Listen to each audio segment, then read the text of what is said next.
Boa tarde a todos. Eu cumprimento a todos com a paz do Senhor. E neste sábado do Senhor, neste Shabbat Shalom, quero desejar a todos um sábado abençoado. E hoje eu quero trazer uma palavra falando sobre amor. Mas antes disso, vamos orar. Pai amado, Pai querido, eu me coloco diante da Tua presença, Deus Todo-Poderoso, Deus glorioso, rocha da minha salvação. Pai, eu te apresento este vídeo, Senhor, peço que o Senhor Espírito Santo de Deus esteja aqui comigo. Que Ele fale comigo, que Ele fale através de mim, que Ele fale por mim. Que seja a sua vontade, Senhor, saindo dos meus lábios, Pai. Que eu diminua e que Tu cresças em mim, Pai, que toda honra, toda glória, toda exaltação e toda adoração sejam dadas a Ti, Pai. Em nome de Jesus, amém. Eu quero falar neste dia sobre o amor de Deus. Um amor sobrenatural, um amor sem medidas, um amor que mesmo quando nós pecamos, quando nós fazemos coisas que o desagrada, mesmo assim ele não nos deixa de amar. Deus nos ama de uma tal forma que Ele nos corrige, Ele nos coloca na rota que Ele quer, do plano original que Ele traçou para nós, para que nós não nos percamos no meio do caminho.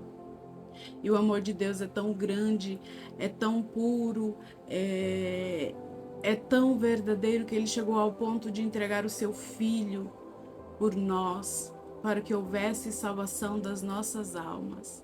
Porque para Deus uma alma vale mais que o mundo inteiro. Durante muito tempo, Deus buscou o seu povo através dos profetas, através das profecias, através dos reis.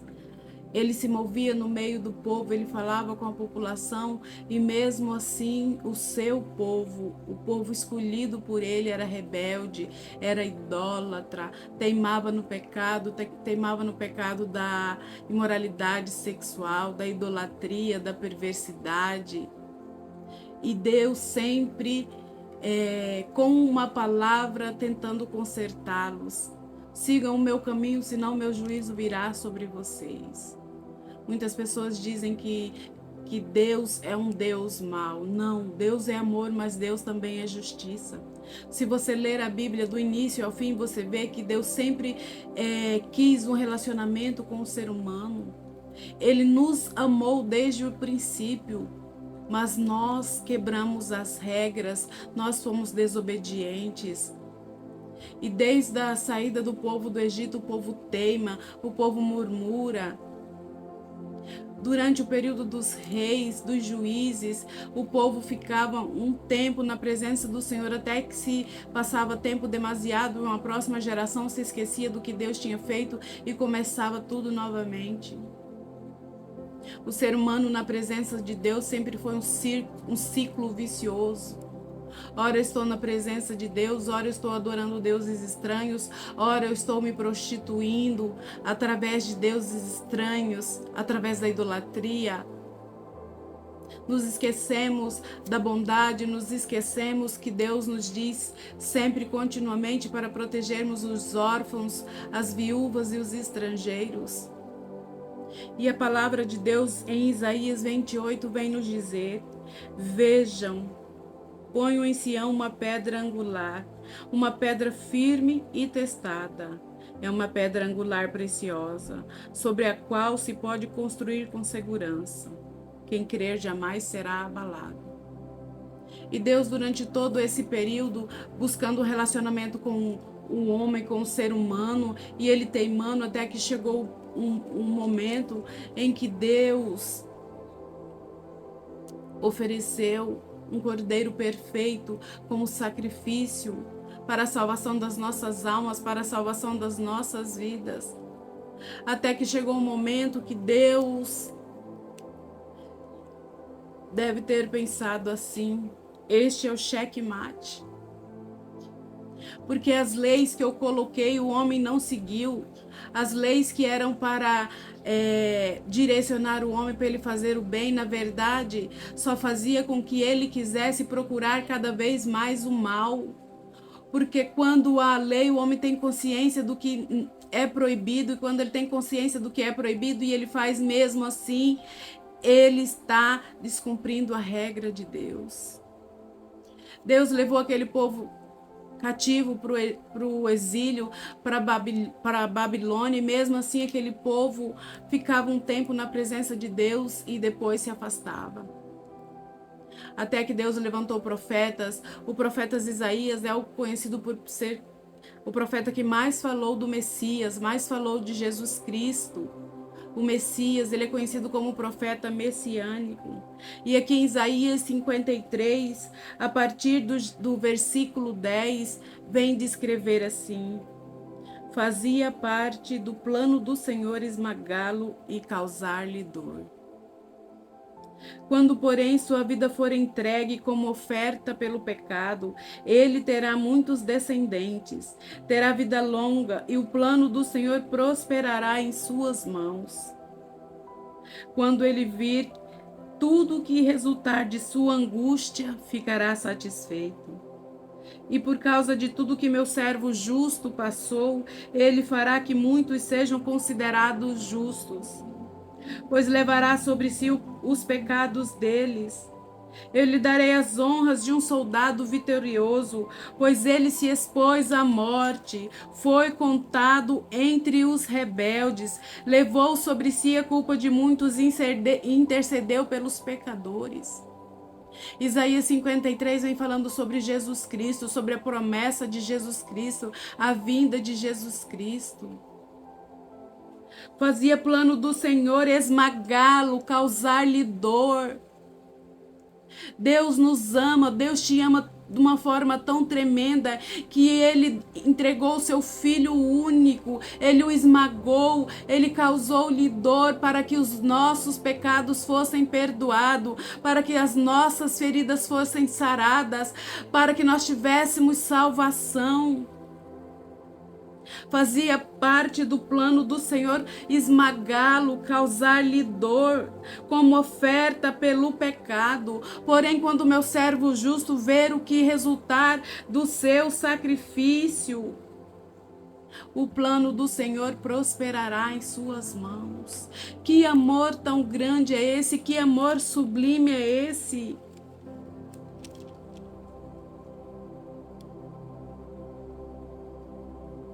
Em Isaías 53, no versículo 2, está descrito assim: meu servo que cresceu em sua presença, como um tenro broto verde, como raiz em terra seca. Não havia nada de belo nem majestoso em sua aparência, nada que nos atraísse. Foi desprezado, foi rejeitado, homem de dores que conhece o sofrimento mais profundo.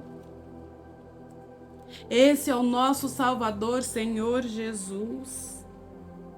E por causa de tudo que meu servo justo passou, ele fará que muitos sejam justificados, pois levará sobre si o pecado de todos eles. Eu lhe darei as honras de um soldado vitorioso, pois ele se expôs à morte.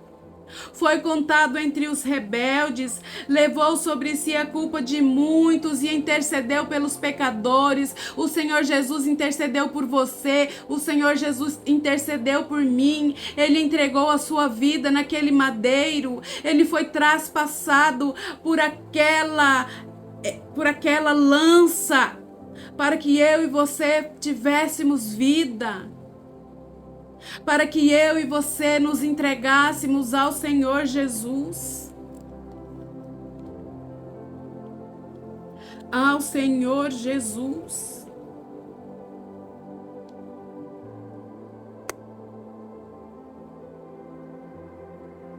Deus fez parte do plano do Senhor esmagá-lo, moê-lo. Ele se ofereceu como cordeiro mudo, ele foi levado como cordeiro mudo ao matadouro. como sacrifício santo e perfeito para a remissão dos nossos pecados, para a salvação das nossas almas. E mesmo assim nós teimamos, e mesmo assim nós continuamos nos nossos caminhos idólatras, nos nossos caminhos perversos, nas nossas imoralidades sexuais, nos nossos vícios de estimação que nós não queremos abrir mão. Nós não queremos abrir mão do pecado. Porque a carne grita, porque a carne quer só o que é mal. A carne é seu maior inimigo, a sua alma é o maior inimigo de Cristo. Porque a carne milita contra o espírito e o espírito milita contra a carne. Porque a carne quer as coisas do mundo e o espírito quer as coisas de Deus. Ah, você não entendeu. Você não entendeu. Não foi Satanás que matou o Senhor Jesus, foi o próprio Pai dele. Foi o Deus Todo-Poderoso, o grande eu sou, que colocou Jesus Cristo naquela cruz pelo meu e pelo seu pecado. Ele entregou o seu Filho como sacrifício vivo por mim e por você, para que houvesse resgate dos nossos perdãos, porque no tempo que tinha o templo lá, quando se sacrificava um animal, o nosso pecado era coberto. Mas com o Senhor Jesus, o sangue de Jesus, ele lavou os nossos pecados. Ele limpou, ele nos purificou, ele nos restaurou para que nós tenhamos vida com Cristo. O sacrifício do Senhor Jesus, o nosso supremo sumo sacerdote, santo, perfeito. O sacrifício do Senhor Jesus limpou os nossos pecados. Não apenas cobriu, igual era feito quando se imolava um animal, quando se aspergia o sangue do animal no templo. Não, o sangue do Senhor Jesus, o sangue do próprio Filho de Deus, o sacrifício de Deus. Deus sacrificou o Filho dele por você e por mim. Você tem consciência disso? Você sabe o que é um pai sacrificar o seu filho pela vida de outros que não mereciam? Em Filipenses 2, no versículo 5, vem nos dizer: tenham a mesma atitude demonstrada por Jesus Cristo. Embora sendo Deus, não considerou que ser igual a Deus fosse algo a que se devesse apegar. Em vez disso, esvaziou-se a si mesmo, assumiu a posição de escravo e nasceu como ser humano, veio em forma humana, humilhou-se e foi obediente até a morte de cruz.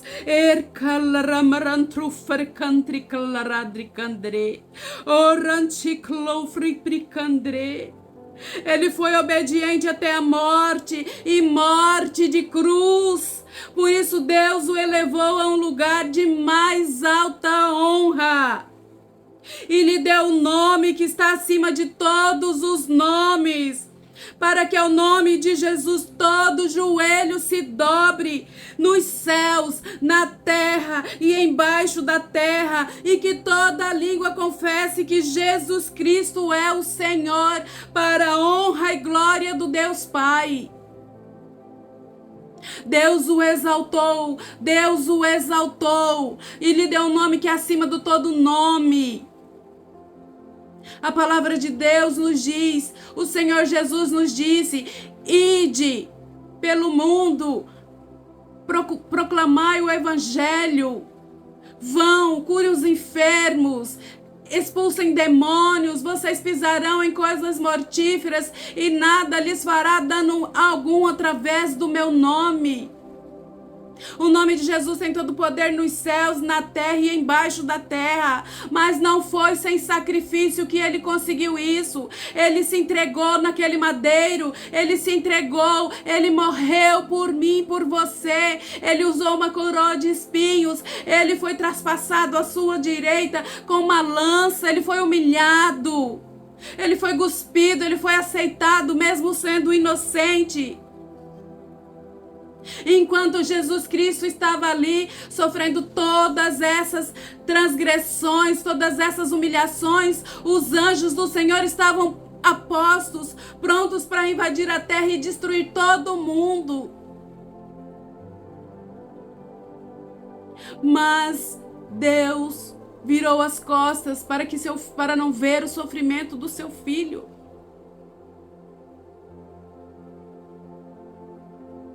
O Senhor Jesus, mesmo tendo um objetivo pré-determinado para vir a este mundo, ele se angustiou, a sua alma se angustiou profundamente, ele suou sangue. Naquele madeiro ele gritou: Pai, Pai, por que me abandonastes?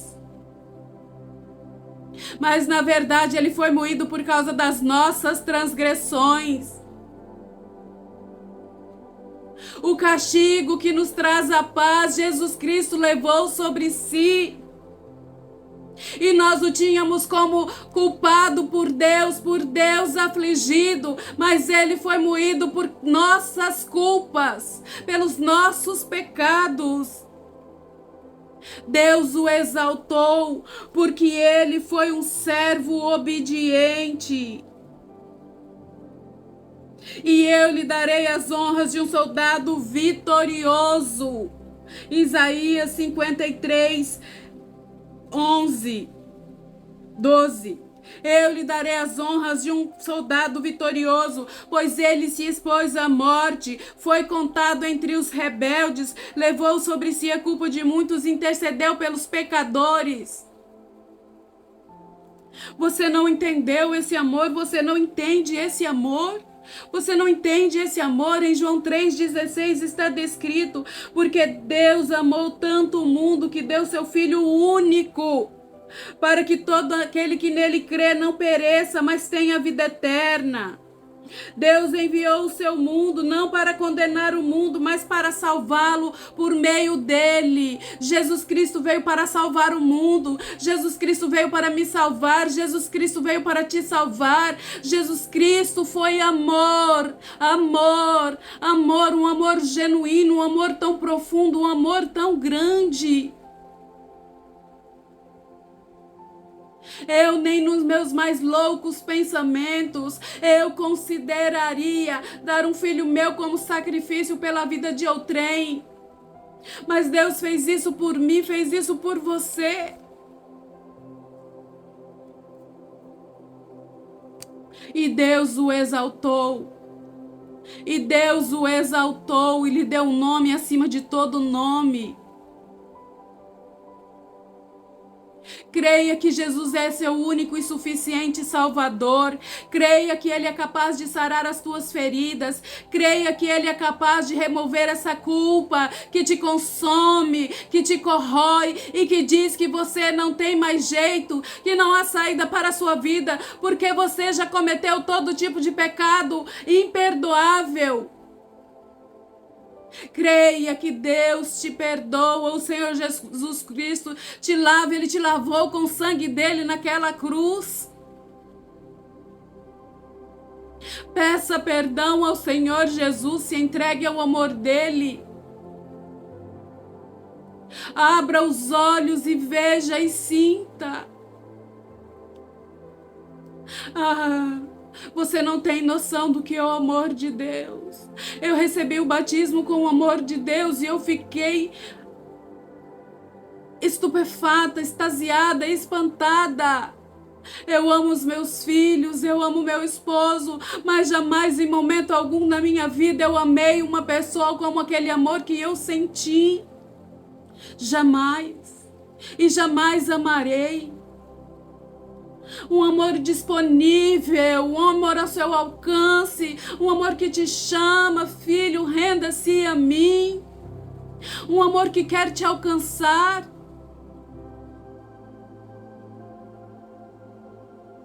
Deus quer salvar a nós todos. Ele não te rejeita por causa dos seus pecados. Ele te aceita como você é. Vinde a mim, vós que estáis cansados e sobrecarregados, e eu vos aliviarei, e eu lhes darei descanso. Lancem sobre mim o seu fardo pesado, e aprendam de mim que sou manso e humilde. E tome o meu jugo e o meu fardo, pois o meu jugo é suave e o meu fardo é leve. O Senhor Jesus te diz isso neste dia. Ouça, ouça, Jesus está falando. O tempo está acabando, meu irmão. Nós estamos nos princípios das dores, só quem não percebeu isso foi você. Olha a sua volta, tudo está mudado, tudo está mudado. O tempo está correndo na velocidade crescente.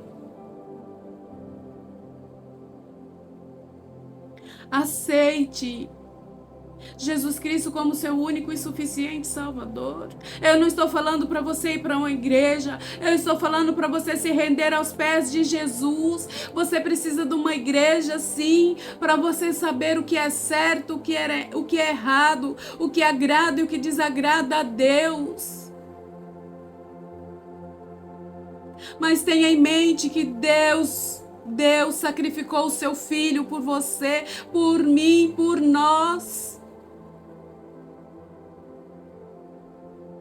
Acorda deste sono espiritual da morte que te prende ao pecado. E se amanhã for tarde demais, pode não acontecer o arrebatamento, mas se sua senha for chamada, se chegar o seu momento de partir desta terra, hoje você não pode porque você está trabalhando demais. Hoje você não pode porque você está muito cansado. Hoje você não pode porque você tem que se divertir. Hoje você não pode porque você tem que sair. Mas e se nesse trajeto a sua vida for ceifada? Acorda, Deus te ama. Ele te chama, Ele quer um verdadeiro relacionamento contigo. E minha oração é neste dia que vocês possam ter um encontro genuíno com o Senhor Jesus, um encontro que os transforme, um encontro que os purifique, que os faça sentir o amor de Deus e ver que nada mais neste mundo importa. Em nome de Jesus, em nome de Jesus. Um excelente final de semana. Fiquem todos com a paz do Senhor Jesus.